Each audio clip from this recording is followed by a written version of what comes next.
کاش میں بھی انہیں دیکھ سکتا، کاش میں بھی ان کے ساتھ بیٹھ کر کھا سکتا، اور کاش میں بھی ان کے کندھے پر وہ مہر دیکھ سکتا جسے دنیا نے مہر نبوت کہا۔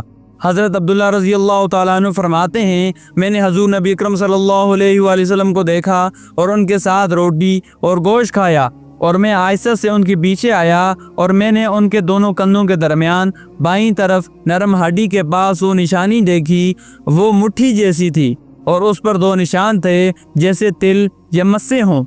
یہ کوئی عام نشان نہ تھا، یہ تھا خاتم النبیین صلی اللہ علیہ وآلہ وسلم ہونے کا ثبوت۔ یہ تھی آخری نبی کی مہر جس پر صحابہ نظریں جماتے تھے، جسے دیکھنے کے بعد ایمان میں اضافہ ہو جاتا تھا۔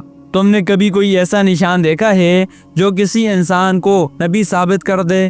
تو سنو، وہ مہر آج بھی دلوں پر لگ سکتی ہے اگر تم حضور نبی اکرم صلی اللہ علیہ وآلہ وسلم سے سچی محبت کر لو۔